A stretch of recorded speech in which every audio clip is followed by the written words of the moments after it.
Hey everyone, it's Dan Maitland here from Training with Mates. Today I'm going to be talking about 10 things to start doing in order to decrease body fat. Last week we released an article about 10 things to stop doing, so we thought that with our week of our theme to get moving this week, we thought this was appropriate. So the first thing that I'm going to talk about is about prioritising your nutrition. So people often think that in order to lose body fat, in order to get into shape, they need to just start exercising.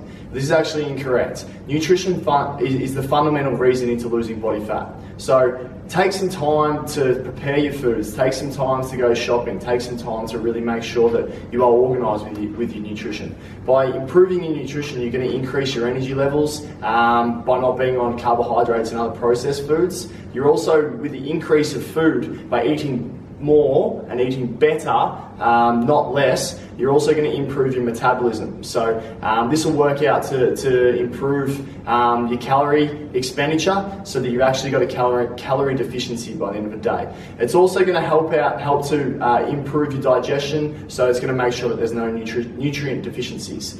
The second main thing that you're going to start doing is start doing some full body weight training. There's a big debate always out there about cardio versus weight training, but the biggest thing you have to remember is that it isn't about the calories burnt during the hour workout you do. It's about the calories burned across the whole day. So basically, weight training helps to increase muscle mass, which therefore, as the muscles use more energy, you'll decrease body fat. Okay. It also helps to improve metabolic stress, which means that your calories will be your calorie consumption throughout the day will be significant. So that's the top two. The third one is to track your diet and your training. So people often say, I can't lose weight or I can't lose body fat. I've tried everything, it doesn't happen to me. Well, quite often people don't actually track their food or they're training the right way. So record an honest food plan. Okay, we often make ourselves slightly fill them in the wrong way. So record an honest one and assess yourself properly. Get a trainer who can assess this or keep you accountable to these actions and how you're tracking with measurements. Or third, if you can't get a trainer, find a friend or a mate who's willing to look after you and train with you. And generally it shows that if you've got someone that's slightly better than you that you train with, you're more likely to improve with your results. So they're the top three to start with: prioritise your nutrition, full body weight training, and tracking your diet and also your training. Alright, so tip number 4 is eat protein at every meal. The reason why we do this is because protein helps you to decrease your hunger. When you're consuming protein in every meal, it basically allows your body to mechanically work harder. So what I mean by that is that you're going to be using more calories in this digestive process, which is called a high thermic effect. So it also helps to balance your blood sugar and also your insulin levels, which I'll talk about in a second, is really good for the maintenance of energy and also in maintaining excess fat storage. So make sure you do that with your protein. The third thing that it does a lot of is it also helps to preserve and increase protein synthesis. So it'll help you to build and preserve lean muscle mass. So that's tip number 4. Tip number 5 is add anaerobic training into your weekly routines. So things such as sprints, things such as high intensity interval training. There's a whole heap of different timing sequences you can do. The reason why you do this is because of EPOC, which stands for excess post-oxygen consumption, which I'm sure a lot of people have heard about. And it's the period after training that your heart rate stays elevated and the calories are still being burnt. Okay, so this is a really important period to help decrease fat loss. What I recommend for people in terms of anaerobic workouts, if you've got a stressful life or you're a very busy person, 2 weight training sessions, 2 interval training sessions is suffice. Otherwise you're going to put your body under too much stress. In terms of someone that's healthy, well balanced, maybe younger and have a lot more time, 4 weight training sessions, 2 interval trainings will be suffice.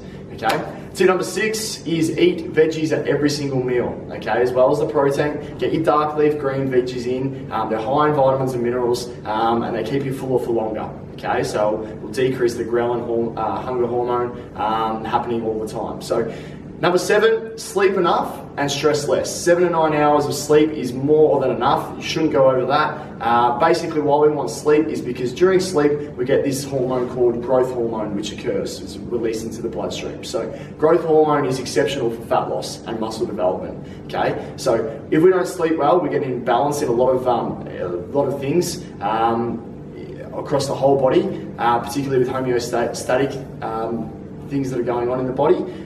If we've got imbalances in our blood sugar levels from a poor diet, we're often going to sleep worse. And if that happens, we're going to have an effect with poor melatonin levels, poor testosterone levels, and also a decrease in leptin, which is basically what prevents you from being crazy hungry throughout the day.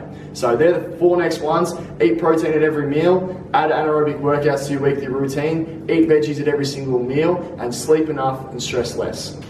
Okay, so the last 3 things for appropriate fat loss, for things to start doing today, is the next one is to improve your gut health. So the reason why we do this is because poor gut health can lead to high levels of cortisol release. So what cortisol does is it basically allows your body fat to be stored at greater rates, okay, than if it's at a steady state. So it also will lead to poor neurotransmission of really important hormones and other things that go on throughout the body. So eat probiotic foods. Get your yogurt in. There's a new food on the market called kefir, foods that have got these bacteria in it that really help to improve gut health. The second main thing is prevent yourself from being chronically inflamed. Okay, stop eating processed foods. Decrease your free radicals in your body by doing this, okay, and the oxidative stress that's on your body, and stop eating gluten and dairy, okay. So if you really want to see some results and you really want to prevent the inflammation process from happening,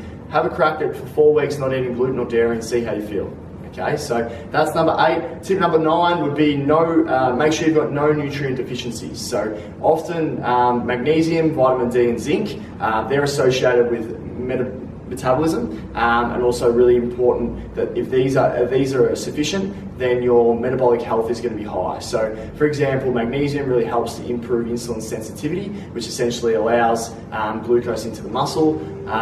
So make sure that you aren't deficient in any of these. If you are, you need to make it a priority. So go get some supplements that are in this area. Make sure you look at foods that have a high in these areas so that you're really getting enough of it in, okay? The 10th and final tip is to sharpen your diet to improve insulin sensitivity. So there's a couple of things you can do. I've already talked about weight training, full body muscles throughout the whole body, full body workouts to target all different areas of the muscles, really helps to improve insulin sensitivity.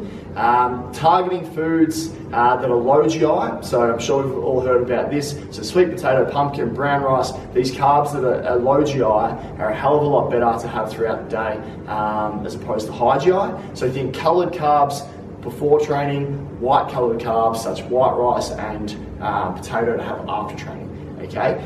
Other things that you can have when you've got high grain foods in your diet, have some apple cider vinegar, have some turmeric, and have other sort of spices such as cinnamon to really try and make sure that these carbohydrates are absorbed into the muscles. So overall, they're the 10 things to start doing this week, which will help you to decrease your fat loss. Remember, the theme of this week was to get moving, so get out and get moving. Last thing that I want to say is fat loss can take months, okay?